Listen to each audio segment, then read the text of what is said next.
नमस्कार, मैं संजीव चंदन। स्त्री काल में आपका स्वागत है। मेरे साथ हैं आनंद वर्धन सिंह। आनंद सर, आपका बहुत बहुत स्वागत है। आनंद जी वरिष्ठ पत्रकार हैं और पब्लिक इंडिया के फाउंडर एडिटर। आज हम लोग बातचीत करेंगे एक सवाल, एक हाइपोथेसिस पर। हाइपोथेसिस का बहुत बड़ा महत्व है। हाइपोथेसिस यदि होता है तो उसके बाद ही आविष्कार होता है, या हाइपोथेसिस होता है तो उसके बाद शोध होता है, इसलिए उसका बड़ा महत्व। सवाल यह है कि पिछले 25 सालों से नरेंद्र मोदी अपने तमाम मैं उसको नहीं कहना चाहता हूँ, शब्द का इस्तेमाल नहीं करना चाहता हूँ, इसलिए उसको ड्रॉप करके कहता हूँ कि जो उन्होंने सांप्रदायिक उनका जो उनके जो निर्णय रहे हैं, उनकी जो कई मसलों में सहभागिता रही है, उनके आने के बाद जो एक सोशल फैब्रिक चेंज होता रहा है, उसके बावजूद 25 सालों से भारत की राजनीति का अनिवार्य हिस्सा बने हुए, स्टेट के पावर पे उनका कब्जा है। 25 साल मतलब 2001 में गुजरात के मुख्यमंत्री बने थे और तब से लगातार 2014 तक गुजरात के मुख्यमंत्री रहे। उसके बाद सेंटर में प्रधानमंत्री हैं और अब आप हकीकत जानते हैं। तो वो कैसे, क्यों, इसके लिए जिम्मेवार कौन, हुक्मरान या जनता?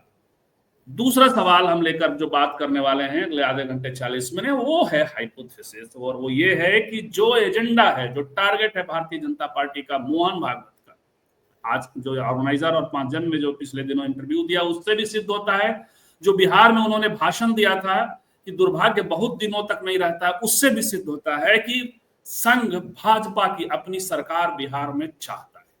वैसे में हाइपोथेसिस ये कि यदि सरकार बन गई और योगी जैसा कोई मुख्यमंत्री बन गया, आनंद जी उत्तर प्रदेश से आते हैं तो ज्यादा नजदीक से चीजों को भोग भी रहे होंगे और समझ भी रहे होंगे, तो योगी जैसा कोई बन गया, कोई विजय सिन्हा बन गया, कोई गिरिराज सिंह बन गया, कोई निशिकांत दुबे बन गया, या कोई वैसे ही कोई और वो जो संसद में गालियां देने वाला शख्स, या कोई विजय शाह जैसा कोई अनोन नाम लेकर के आ गए, तब क्या होगा, इस पर बात करेंगे। आंसर एक बार फिर से स्वागत है।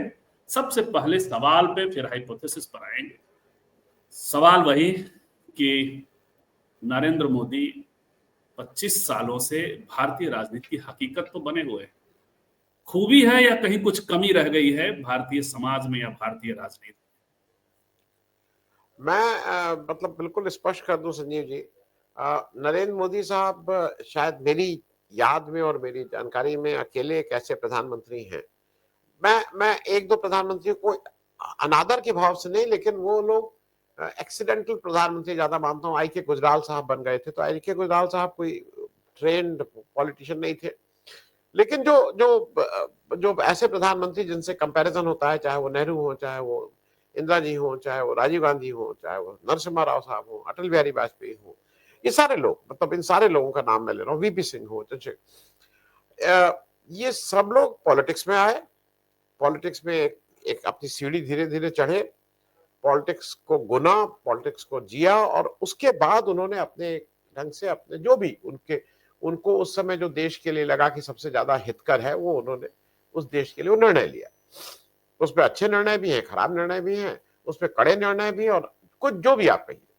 अगर नेहरू से हम लोग शुरू करें तो नेहरू का भाई बहुत से लोगों को पीओके और 62 की वॉर की बात करते हैं कि नेहरू ने उस समय शायद निर्णय ठीक लिए नहीं लिए, वो एक डिबेट का विषय है, मैं उस पर आज नहीं बोल रहा हूँ। लेकिन मैं एक चीज बीच में इसलिए जोड़ देना जरूरी है कि कल नेहरू जी की पुण्यतिथि थी और वो कहना जरूरी है। वो रिलेटेड नहीं है, लेकिन वो उसको चूंकि आ गया है दिमाग में, और मुझे लगता है कि दर्शकों को भी वो समझना चाहिए, हमको आपको भी वो समझना चाहिए। दरअसल क्या है कि ये जो जो आरएसएस की जो विचारधारा के लोग हैं, ये इस देश के संविधान को मानते ही नहीं है। वो मजबूरी, वो अजीब सी सा, मतलब राजेंद्र गुप्ता जी वो शब्द यूज कर लेते हैं जो थिएटर वाले हैं, मैं नहीं करता हूं। हम लोग दोहरा मापदंड, डबल स्टैंडर्ड्स, हिपोक्रेसी बोलते हैं, वो इसको दोगलापन बोलते हैं। वो कहते हैं हिंदी का जो सबसे ठीक शब्द है हिपोक्रेसी या डबल स्टैंडर्ड, वो दोगलापन है, वो कन्वे करता है। ये सारे लोग, और ये लिखित रूप में है कि भाई इस कॉन्स्टिट्यूशन को रीराइट करना चाहिए, इसका समय हो गया है, ये कॉन्स्टिट्यूशन ठीक नहीं है, और ये समय समय पे ये लोगों ने जो आरएसएस के या जिस विचारधारा के लोग हैं, उन लोगों ने इस पे बात भी करते रहे। ये बात इसलिए समझना जरूरी है कि यहां से आपको कुछ चीजें समझ में आएंगी। तो जो बाकी जितने जितने आप, अगर आप इस समय के नेता को देखिए, चाहे नेहरू जी आए, सबकी कुछ गलतियां हुई। शास्त्री जी से भी आप कह सकते हैं, भाई लोग कहते हैं ताशकंद समझौता नहीं करना चाहिए था, दस्तखत नहीं करने चाहिए थे, क्योंकि उसमें जमीन वापस दे दी गई थी। इंदिरा जी के बारे में तो सबसे बड़ा वो इमरजेंसी है ही, इससे इससे इससे बड़ा क्या हो सकता है। राजीव गांधी के बारे में वो शाहबानो केस से लेके मंदिर का ताला खुलवाने तक है। मैं सिर्फ कहना ये चाह रहा हूं कि हर एक का कुछ ना कुछ है। चंद्रशेखर जी के लिए भाई लोग कहते हैं सोना उन्होंने कर दिया, क्या करते उस समय। मैं उसको जस्टिफाई, अच्छा था बुरा था मैं नहीं कर रहा हूँ। विश्वनाथ सिंह के लिए कहते हैं कि भाई उन्होंने कैसे मंडल को लागू किया, अधकचरा पूरी तरह से बातचीत नहीं करके। ये पहले व्यक्ति हैं जो आरएसएस के, मतलब मोदी, अटल जी भी थे, आरएसएस अपने एजेंडा के साथ आता है। बाकी आज तक अगर चीफ मिनिस्टर को, अरे प्राइम मिनिस्टर्स को आप देखिए, नॉन आरएसएस वाले, नॉन बीजेपी वाले, तो वो एजेंडा के साथ नहीं आते हैं। वो आते हैं फिर उनको देश हित में जो लगता है, भाई ये ऐसे था, इसको ऐसे था, इसको हम ऐसे करेंगे, देश ऐसे आगे तरक्की करेगा। मैं ये मान के चल रहा हूं कि वो अपनी बेस्ट ऑफ विजडम जो उनको आता है, जितना भी उनके पास है, सारे प्रधानमंत्रियों को लेके उन्होंने कहा। लेकिन जब मोदी जी आए तो मोदी जी एक बिल्कुल ठेठ विचारधारा और अपने एजेंडा के साथ आए थे। 2014 में उनको एजेंडा बिल्कुल क्लियर था कि मुझे क्या करना है। पहला एजेंडा हिंदुत्व की बात करनी है, मुसलमानों को दोयम दर्जे का नागरिक बनाना है। ये सब एजेंडा का पार्ट है। CRRC ये ऐसे ही नहीं हुआ, अनायास नहीं हुआ है। मतलब ये सारी चीजें एक सीरीज ऑफ थिंग्स है। कैसे हमें मंदिर में वो करना है, क्योंकि आज अगर वो 3 मंदिर, राम जन्मभूमि हो गया, लेकिन हम फिर उस पर बात करेंगे। अब हम काशी विश्वनाथ की भी बात करेंगे, फिर हम मथुरा की भी बात करेंगे, और हम धीरे धीरे धीरे धीरे धीरे धीरे उन सारी चीजों को विमर्श में ले आएंगे। तो एक फर्क जो मैं ये देख रहा हूं कि ये अपना एजेंडा जो आरएसएस का है, अगर आरएसएस की दृष्टि से देखिए तो मोदी जी आरएसएस का एजेंडा लागू करने में बहुत सफल प्रधानमंत्री आरएसएस के पॉइंट ऑफ व्यू से। अब आ जाती है देश की बात, क्योंकि अभी तक हम लोगों की आदत ये पड़ी हुई थी कि जो देश जो प्रधानमंत्री आता था, वो ये लगता था कि उसने इसको और अच्छा कर सकता था, या इस पे उसने इस तरह से नहीं किया, क्योंकि उसका कोई अपना एजेंडा नहीं होता था। वो तो वहां आता था, 2 चीजों को वो देखता था, एक उसको सरकार बचा के चलना होता था, और दूसरा उसको ये रहता था कि भाई ये जो भी चीजें हैं उसमें बेस्ट क्या हो सकता है। उस समय यशवंत सिन्हा का मैं व्यक्तिगत रूप से भी मिल चुका, मतलब बात कर चुका हूँ, व्यक्तिगत रूप से रिकॉर्डेड है, और एक नहीं तमाम फोरम पे यशवंत सिन्हा बता चुके हैं कि कैसे वो जब सोना गिरवी हुआ और उसका क्या क्या था, उसका बैकग्राउंड क्या था, वो हुआ। और लोगों ने, और आज भी चंद्रशेखर को कोई इस बात के लिए दोषी नहीं ठहराता है कि चंद्रशेखर जी ने सोना गिरवी रख दिया था। उस समय देश की जरूरत थी। ऐसे में जो मोदी जी का कार्यकाल देखते हैं तो देश की जो प्राथमिकताएं हैं, जो जो हमको और आपको लगता है भाई, वो प्राथमिकताएं मोदी जी की प्राथमिकताएं नहीं है। वो मोदी जी का कुछ और है, वो अपना कहीं और दुनिया में चलते रहते हैं। पहला प्रधानमंत्री होंगे जो मार देंगे, ठोक देंगे, गोली खाओ, रोटी खाओ।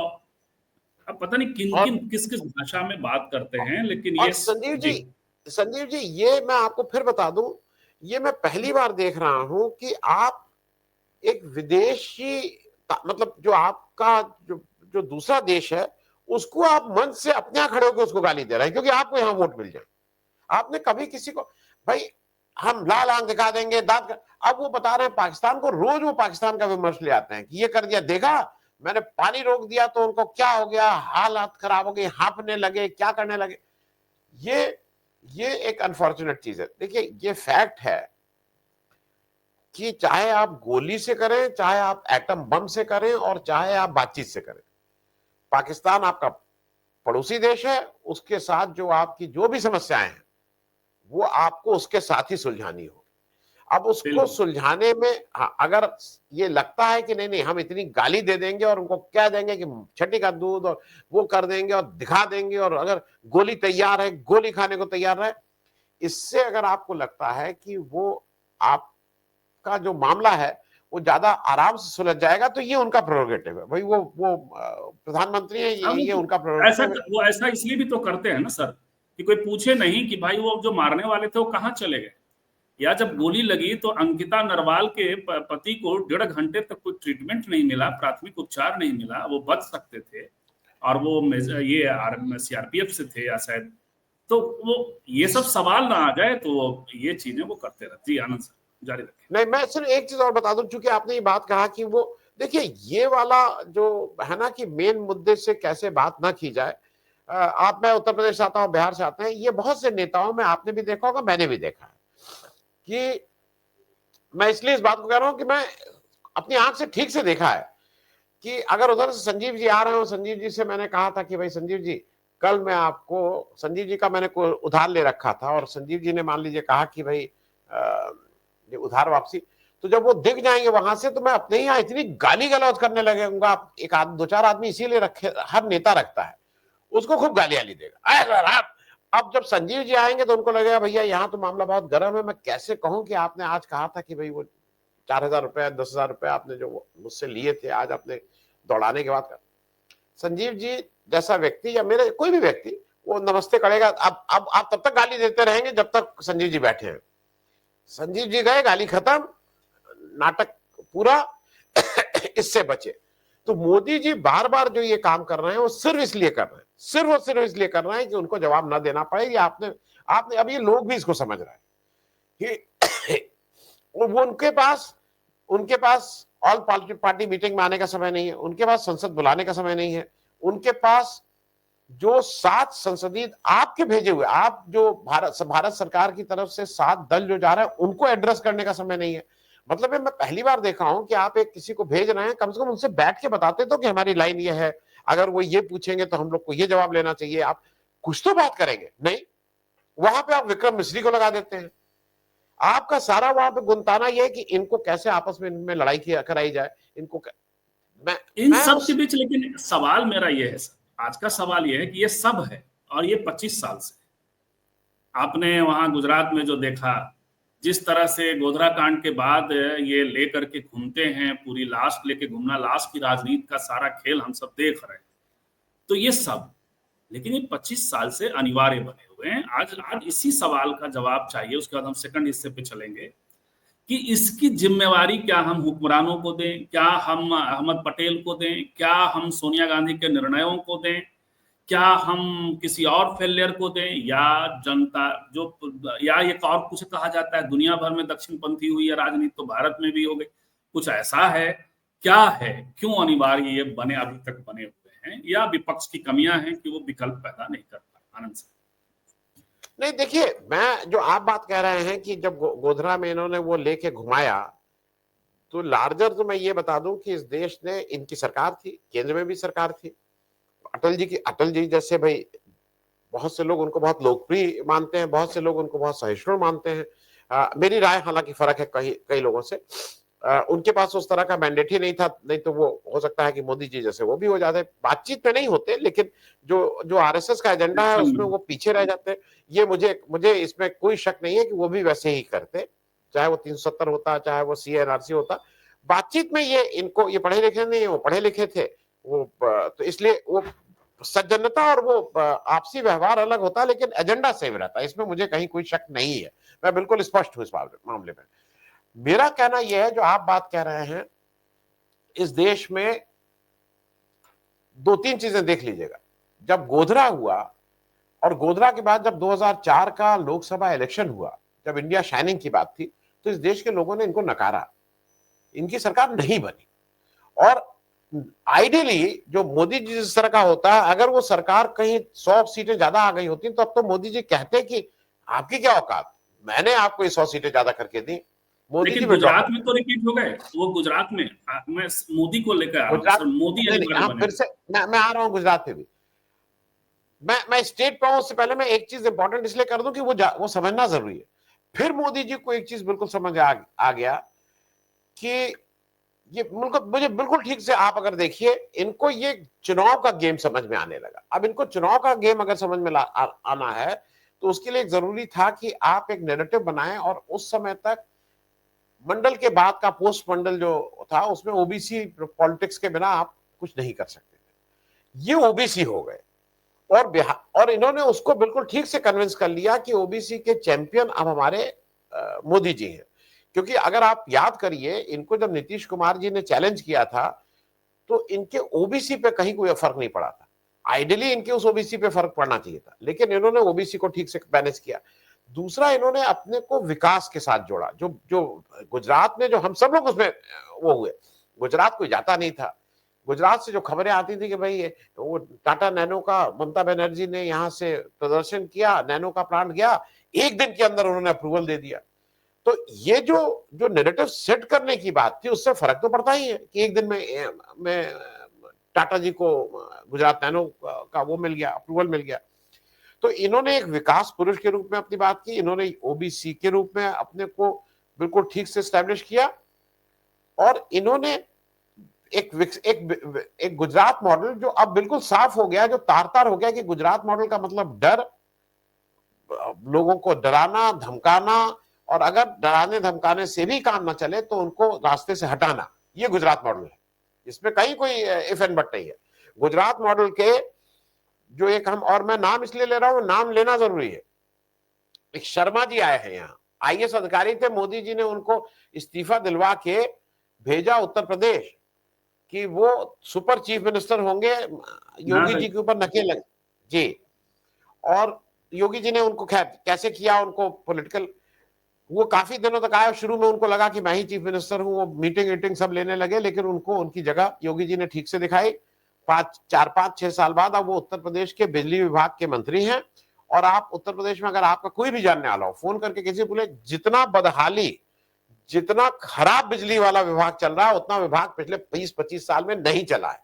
तो इसका मतलब ये कॉम्पिटेंट लोग नहीं थे, ये वो लोग थे जो लोग, आप जो कहिए मैं वो कर दूंगा बिना पूछे, आप कहें उसको हटा दो हटा दूंगा, ले आओ ले आऊंगा। ये लोग वो जी हजूरी वाली लाइन के थे। और अगर आप अभी भी देखिए, इनके जो खास लोग हैं, चाहे वो जयशंकर, ये लोग, अब तो पोल खुल रही है ना। तो मैं आपकी फिर उसी बात पे आ जा रहा हूं, जब जिस बात पे आप कह रहे हैं कि कैसे जीते। अरे भाई, अगर आज आपको भी पता है कि जैसे जैसे इलेक्शन नीचे की तरफ होता जाता है, लोकसभा में लोगों को कंट्रोल करना मुश्किल होता है, विधानसभा में उससे आसान होता है। और अगर आपकी सरकार हो, संजीव जी, आज तो ये जिस पार्टी की सरकार हो, उसको एक, हम लोग के समय हम लोग मानते थे 2-4-5% का एडवांटेज, लेकिन आज शायद वो परसेंटेज बढ़ गया है। वो एडवांटेज तो रहता ही है उस पार्टी का। वो हुआ, लेकिन लेकिन लेकिन खैर इस पर ज्यादा उलझ जाएंगे हम लोग। लेकिन सेंटर में यूपीए की भी सरकार रही, 10 साल रही, न इनको बुक कर सकी, न इनको ठीक कर सकी, और ये राजनीति के अनिवार्य हिस्सा के तौर पे बने रह गए। आज भी वो बने हुए हैं। इसमें जनता की भी भूमिका हो है। जितनी बातें हम लोग कर रहे हैं, अब सीधे सीधे आनंद सर नहीं कर रहे, इसमें मैं जनता 1 मिनट संजीव जी ऐड कर दूं। मेरी कल ही किसी से इस पे काफी बहस हुई, मेरे ऑफिस में कोई आए हुए थे। मैं ये मानता हूं, इसमें कहीं कोई दो राय नहीं है, कि वो कांग्रेस का पाप था, क्योंकि जो लोग गोधरा में मरे थे, उन लोगों को न्याय नहीं दिलाने में कांग्रेस की भी अहम भूमिका थी। और उनके वो जो अहमद पटेल साहब थे, वो बीच के आदमी, वो अपने को मतलब वो बहुत ही बड़ा वो मानते थे कि वो जो ट्रम्प नहीं है, डील मेकर। तो वो अगर कांग्रेस की सरकार गोधरा के बाद 10 साल सेंटर में रहती है और अपनी जांच पूरी नहीं करके जो दोषी व्यक्ति हैं उनको सजा नहीं दिलवा सकती, गोधरा, गुजरात नहीं, और हिरेन पांड्या की अगर हत्या होती है, आप अगर हिरेन पांड्या की हत्या होती है और सीबीआई आपके पास है, आप उसके हत्यारों को पकड़ नहीं पाते, हम लोग कहने को कहते हैं कि ठीक है बीजेपी, जिम्मेदारी किसकी थी? तो ये कांग्रेस का पाप है। और वो कांग्रेस का पाप अगर है तो उस पाप की सजा कांग्रेस भोग रही है। ये बहुत बड़ा विषय है जिस आज हम लोग लेके बैठ गए।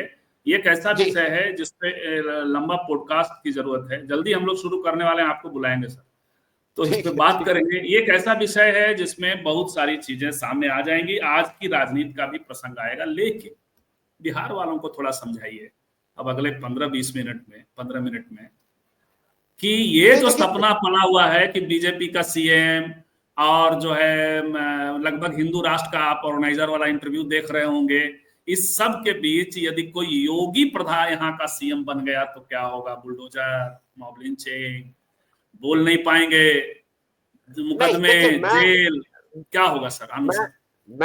मैं अभी भी संजीव जी उस हाइपोथेटिकल क्वेश्चन को एड्रेस नहीं करूंगा, क्योंकि मैं अभी भी बिहार के आम मतदाता के विवेक पे मुझे अभी भी भरोसा है। आम मतदाता नकेल बिना कसे, मैं ये नहीं मानता हूं कि इनका वो नहीं आ सकते, लेकिन इनको नकेल बिना पहनाए वो इनको सत्ता दे देगा, मैं इसको मानने के लिए तैयार नहीं हूं। तो मैं इस हाइपोथेसिस को पे चर्चा भी नहीं करूंगा, क्योंकि वो कहीं ना कहीं वो नेगेटिव। देखिए, ये बहुत 2-3 चीजें हो रही हैं, और मैं बिहार के, क्योंकि बिहार के बरक्स हम लोग बात कर रहे हैं, जो मैं समझ रहा हूं, मैं उस तरह से उसको आपको थोड़ा बिहार की राजनीति मैंने जितनी समझी है, हालांकि भौगोलिक रूप से मैं बिहार को शायद उत्तर प्रदेश से ज्यादा जानता हूं, क्योंकि वहां पे एक समय में उस प्रोसेस का हिस्सा था। 2 चीजें हुई। मैं ये मानता हूं कि आज जो आरएसएस की विचारधारा से जो जो लड़ाई अब हो रही है, और जिसके सबसे बड़े अगुवा के रूप में राहुल गांधी हैं, और कांग्रेस पार्टी चूंकि मेन विपक्ष पार्टी है, इसलिए कांग्रेस पार्टी के बिना वो लड़ाई नहीं हो सकती है, और राहुल गांधी उसको विचारधारा के तरफ ले जा रहे हैं।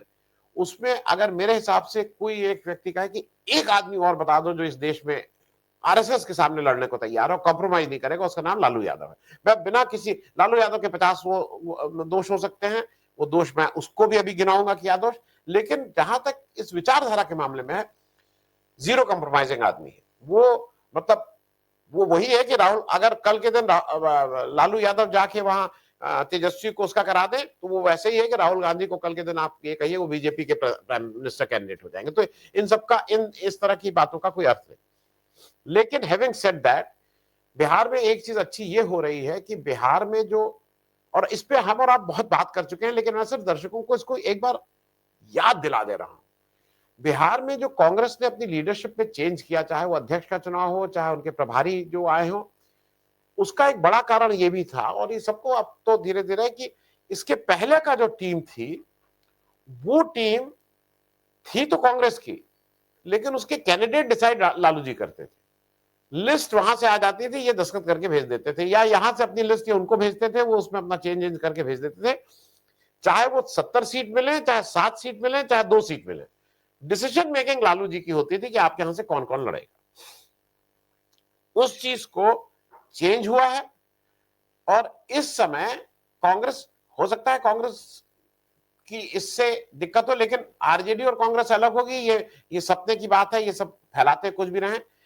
लेकिन ये भी फैक्ट है कि अगर कांग्रेस कुछ भी मजबूत होती है, कांग्रेस के पास मान लीजिए ताकत थी 4, तो अगर कांग्रेस की ताकत हो जाती है 5, तो उससे इंडिया गठबंधन ही मजबूत हो रहा है, और उससे तेजस्वी यादव ही को अगर चीफ मिनिस्टर बनना है तो उसकी तरफ एक कदम बढ़ रहा है। एक काम इन्होंने बहुत उससे किया, और वो मुझे ऐसा लगता है कि अब कांग्रेस जो कर रही है, उसको पूरे विपक्ष को उस बात को अब काउंटर करने की जरूरत है। जैसे अब कांग्रेस ने एफआईआर भी करनी शुरू कर दी। हिमंता बिस्वा शर्मा ने सबसे ज्यादा गाली दी अगर गौरव गोगोई को, तो उनको वहां बना के भेजा, चलो अब choice is between Gaurav Gogoi and Himanta Biswa Sharma. और लोकसभा इलेक्शन में दशमलव के पॉइंट्स में कांग्रेस को वोट ज्यादा मिले थे इन टर्म परसेंटेज टर्म्स। खैर, मैं फिर वापस बिहार पे आ जा रहा हूं। अब इन्होंने लेटेस्ट क्या किया, कोई तेज प्रताप जो हरकत करते हैं वो आज से करने लगे हैं, ये कोई नया नहीं है। तेज प्रताप जब से पैदा हुए, और जब से वो पहली बार मंत्री बने, जब वो जहर लेके घूम रहे थे कि मैं जहर खा लूंगा, जहर खा लूंगा, और उनकी माताजी राबड़ी देवी के इंटरफेरेंस से वो बने, सबको पता है, एनीवन हु नोज अबाउट तेज प्रताप यादव। लेकिन तेज प्रताप जी के वैवाहिक जीवन को लेके जिस तरह की टिप्पणी हो रही है, जिस तरह से, और उस लड़की को न्याय मिलना चाहिए, दरोगा राय की जी की जो है, उसको, इसमें भी कहीं कोई दो राय नहीं है। लेकिन जो बीजेपी की टीम जिस तरह से टूट पड़ी है, तो वो क्या सुहाग का सिंदूर और लड़की, तो भैया एक वृद्ध महिला को भी तो मुक्ति दिला दो, ऑफिशियली कह दो ना। कल मेरे उस पे आके एक ट्रोल थे, वो इस पे बहस कर रहे थे, हमने कहा 68 में शादी किए थे, 68 में शादी किए थे, 3214 हुए, 46 साल बाद तो इस आदमी ने एक्सपेक्ट किया मेरी शादी उससे हुई थी, तलाक क्यों नहीं दे दिए थे? क्यों नहीं पूछा जाएगा ये सवाल? क्यों नहीं महिला ये सवाल पूछेंगे कि आप पहले ये बताइए कि या तो उनको अपने साथ रखिए, अपने घर में रखिए, या उनको तलाक दीजिए? क्यों नहीं इनसे पूछेंगे? तो ये मुझे ऐसा लगता है, क्योंकि तेज प्रताप यादव क्या कर रहे हैं उससे लालू भाई, तेज प्रताप, मैं और आप और मेरे और आपके घर में भी जो बच्चे हैं, जो भतीजे हैं आपके उनके इस पक्ष को आप कैसे उसके लिए उत्तरदायी तो हो सकते हैं?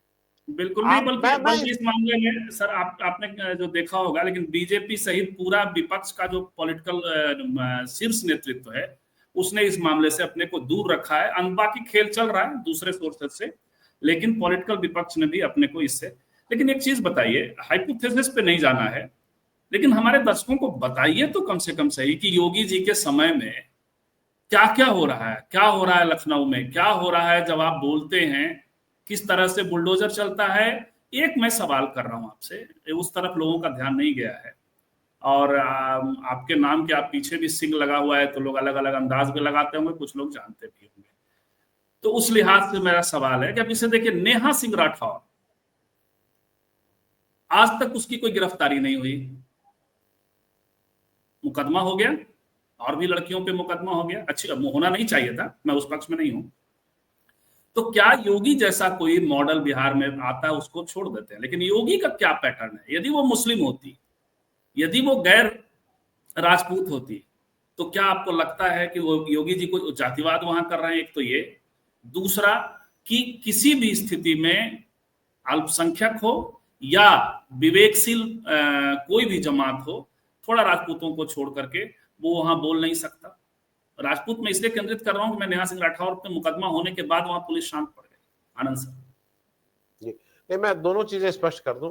पहली चीज जो आप ये कह रहे हैं कि वहां दूसरे योगी आ जाएंगे बिहार में, तो दूसरा गोरखनाथ मठ नहीं है। ये ध्यान रखिएगा कि योगी जी की सारी ताकत जो है वो गोरखनाथ मठ से आती है। वो योगी जी की जो जो और जो वो स्ट्रेंथ है पिछड़ों अति पिछड़ों दलितों का मठ है, वहां ज्यादा लोग हो जाते हैं। तो मैं इसलिए कह रहा हूं, तो इसलिए कोई दूसरा योगी बिहार में आएगा, इससे निश्चिंत रहिए, कोई दूसरा योगी नहीं आएगा। हाँ, कोई दूसरा ये निशिकांत और कौन कौन है, तो ये सब जो इस तरह के वो हैं, इस तरह के लोग आ वही सकते है, हैं। मैं योगी उसमें मॉडल ही है, वो है हरियाणा में, आप देखिए योगी मॉडल हरियाणा नहीं, में। अब मेरा कहना है कि योगी जैसी वो नहीं आएगी, नंबर एक।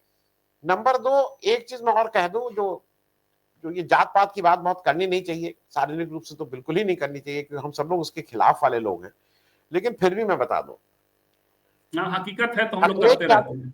अखिलेश यादव जब 12 से 17 तक की सरकार चलाए, तो मेरी याद में, अब लोग इसको भी लोग, मैं अखिलेश यादव का बहुत क्रिटिक हूं, और लोगों को पता है, लोगों को लगता है कि आप इतना क्यों उनको बोलते हैं। मैं इसलिए क्रिटिक हूं कि मैं क्रिटिक उसी का रहूंगा जिससे उम्मीद रहेगी। हम सब लोग राहुल गांधी के क्रिटिक, आप भी, आपने किताब लिखी, आप इसलिए क्रिटिक हैं क्योंकि आपको लगता है भाई तुम नहीं करोगे तो कौन करेगा, अपने पास कोई चॉइस नहीं है, इसलिए शायद हम अखिलेश यादव के क्रिटिक हैं। अखिलेश यादव का 12 से 17 वाला अगर आप कार्यकाल देखें, तो यूपी के वन ऑफ द बेस्ट कार्यकाल मैं इसलिए मानूंगा कि बहुत काम हुए। मतलब वो चाहे मेट्रो को अगर कोई, हालांकि मेरे हिसाब से मेट्रो कोई विकास का वो नहीं होना चाहिए, लेकिन अगर मेट्रो, हाँ, लेकिन अगर मेट्रो को आप मानते हैं तो मेट्रो को बनाए। बढ़िया सड़क जो लखनऊ से आगरा की सड़क है, उतनी वैसी सड़क आज भी उत्तर प्रदेश में कोई दूसरा नहीं बना पाया, वो सड़क बनाई। एक बड़ा काम मेरे हिसाब से लैपटॉप जो डिस्ट्रीब्यूशन हुआ था, जो 3-3.5 साल तक बहुत गांव गांव तक पहुंचा दिया था, बाद में समाजवादी पार्टी के जो वृद्ध नेतृत्व था, वो बहुत से लोग, इससे क्या होता है, इससे क्या होता है, लैपटॉप से क्या होता है, उन्होंने उसको रुकवाया कहीं से। जो एम्बुलेंस सेवा थी, अब लोग कहेंगे एम्बुलेंस सेवा तो भाई वो सेंटर की हो कहीं की हो, एम्बुलेंस सेवा आई और उसने आज आज गांव गांव तक वो एम्बुलेंस सेवा, 1090 जो महिला हेल्पलाइन थी। मैं इसलिए कुछ नामों का ये नाम ले रहा हूं कि कुछ चीजें उन्होंने किए तो अच्छे काम किए थे, लेकिन क्या हुआ, जब वो इलेक्शन के समय आए तो उसमें एक चीज वो नहीं मैनेज कर पाए। दो चीजें हुई थी। पहली चीज, उनका जो घरेलू लड़ाई थी, वो जो शिवपाल भाई, मुलायम सिंह जिंदा थे, शिवपाल यादव जिस ढंग से वो कर रहे थे, और ये भी देखिए, ये घरेलू लड़ाई बिल्कुल बिल्कुल सड़क पे आ गई थी। सड़क पे ये आ गई थी कि शिवपाल यादव अपने भतीजे के अगेंस्ट जाके फिरोजाबाद में, आज बड़ा भारी, मैं भी कहता हूं बड़े अच्छे आदमी, लेकिन अपने भतीजे के सामने अगर आप जाके उसको इलेक्शन लड़वाने के लिए लड़ रहे हैं, तो रिश्तों की डोर के हिसाब से वो आदमी ठीक नहीं है। मैं सिर्फ रिश्ते, मैं पॉलिटिक्स की बात नहीं कर रहा हूं। अगर कोई अपने भतीजे के सामने जाके खड़ा हो जा रहा है कि ये न जीत पाए, तो उस व्यक्ति के बारे में कोई कमेंट करने की जरूरत नहीं है। बिल्कुल। ऐसे में मैं ये सारी बातें इसलिए कह रहा हूं कि ऐसे में एक चीज हुई थी, और इसका बड़ा कारण ये था कि जो 5 साल का पीरियड था, उसमें ऐसा माना जाता है कि यादववाद चला था, चाहे वो रिक्रूटमेंट हो, चाहे वो हो। और उसकी वजह से क्या हो गया कि 17 का वो जो यादववाद है, उसकी वजह से अखिलेश यादव 2022 का चुनाव हार गए थे विधानसभा, क्योंकि यादव के साथ, अरे इनका आ जाएगा तो फिर से वही यादव वाद शुरू हो जाएगा। बड़ा कारण एक ये था कि लोग इनके साथ नहीं थे। 2024 में जो सारी चीजें टर्न अराउंड हुई हैं, वो सुनने में समाजवादी पार्टी वालों को बुरा लगेगा, अगर ये इंडिया गठबंधन के बाहर इलेक्शन लड़े होते तो वही 4-5-6 सीट पे सिमट गए होते, ये नई सीटें आती।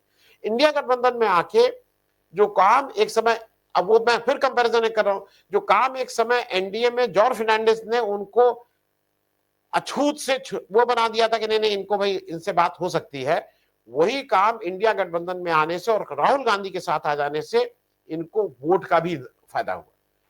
ये मैं इसलिए कह रहा हूं कि वो, ये मैं समझा इसलिए रहा हूं कि योगी जी, जो इसमें कहीं कोई दो राय नहीं, जो आप बात कह रहे हैं इसको कोई कंटेस्ट ही नहीं कर सकता है। खास करके एडमिनिस्ट्रेशन के लेवल पे नंबर ऑफ राजपूत डीएम ज्यादा है, नंबर ऑफ थाने में ज्यादा लोग हैं, मतलब वो पोस्टिंग ज्यादा है।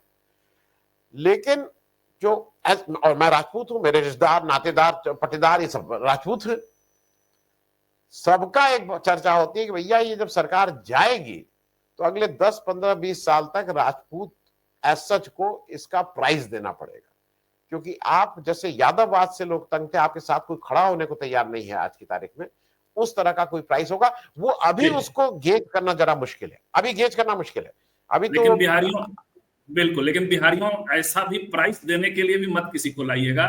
मैंने वो, इसलिए मैंने एक कहानी, मैंने एक कहानी और बस, अंतिम सवाल, और वो भी हालांकि उत्तर प्रदेश का नहीं है, लेकिन ये जो महमूदाबाद के साथ जो हुआ, उसमें आप देखिए, जब स्टेट का एजेंसी अपरेटस मोदी जी के 20 सालों 25 सालों में जिस तरह से वर्क कर रहा है, उसका परिणाम है कि आप वहां, अगला चीफ जस्टिस है साहब, उन्होंने जिस तरह का बेल दिया है सर, और जिस तरह के रिमार्क के साथ बेल दिया है, वो आने वाले दिनों में किसी के ऊपर भी बोलने के सवाल पे, और बोलने वालों के साथ खड़ा होने वालों को धमकी भी, ये सब जो है आने वाले दिनों में एक बेहद खतरनाक संकेत है। बिहार वासियों को इससे भी सावधान होना चाहिए। आनंद सर, मैं मतलब प्रोफेसर अली महमूदाबाद को एक चीज ध्यान रखिएगा कि वो बहुत प्रिविलेज मुसलमान है। प्रिविलेज जब मैं कह रहा हूँ, एक आदमी जो 13-14 साल बाहर रहा हो और उनके पिता दादा नहीं नहीं, दो चीजें, एक तो यह है कि पैसा तो बहुत लोगों के पास है, लेकिन आप उनको अपने अपने लड़के को मना करेंगे, अरे उस बेवकूफ के पास कहां जाके बैठोगे। लाला तो बहुत होते हैं, लाला तो बहुत होते हैं। एक बड़े लाला हिंदुस्तान में भी उनके लड़के के साथ आप अपने किसी को फायदे के लिए भेज देंगे, लेकिन उससे ज्ञान लेने के लिए उसके साथ बिठाएंगे। मैं ये कह रहा हूं, इनके पिता भी विदेश से पढ़े थे, और वो कुछ फिजिक्स वाले आदमी थे, वो फिजिक्स वाले आदमी, तो फिजिक्स का आदमी तो भाई वो पढ़े लिखे लोग थे। तो मैं उस ज्ञान की बात नहीं कर, ज्ञान के रूप में जो आदमी ने बाहर से ज्ञान लिया है, बाहर पढ़ा है, वो किया, तो वो एक इनका ये एक अलग क्लास आता है। अभी मैं रिलीजन की बात ही नहीं कर रहा हूं। दूसरा क्या है कि बड़े घर के, मतलब बड़े घर के, एक समय जब इनको इनकी प्रॉपर्टी आई थी, उसमें वो 50,000 करोड़ से ज्यादा की प्रॉपर्टी एसेस की गई थी 2004 या 2006 या 2008, उस समय की बात है, 2006 की बात है, वो भी है। तीसरा यह है कि आप एक चीज जान लीजिए, आपको क्या लगता है कि नेशनल, वो जो अपना नेशनल ह्यूमन राइट्स कमीशन है, उसने एकदम से सोते हुए इनको आके फिर सुमोटो वो करके नोटिस इशू कर रहा है? ये चीज समझ में आ गई थी कि अगर ये प्रोफेसर अली को कुछ टांगा जा रहा है, तो आप मैसेजिंग के लिए जो भी कर लीजिए, लेकिन प्रोफेसर अली के लिए सिर्फ हिंदुस्तानी नहीं, दुनिया भर के इंटेलेक्चुअल, मैं मुसलमानों की बात नहीं कर रहा हूं, भी खड़े हो रहे थे। आपने देखा था अशोका यूनिवर्सिटी में सारे टीचर्स आ गए थे, साथ में स्टूडेंट्स आ गए थे, जिसके लिए सूर्यकांत बोल रहे थे कि हम उनको ठीक कर देंगे, ये स्टूडेंट और प्रोफेसर अगर साथ साथ आए हम ठीक कर देंगे। सूर्यकांत जी का बस चलता। देखिए, अब सूर्यकांत जी ने जो ऑर्डर दिया है उसको भी देख लीजिए, और वो समझना जरूरी है। सूर्यकांत जी का, एक मिनट बस, मैं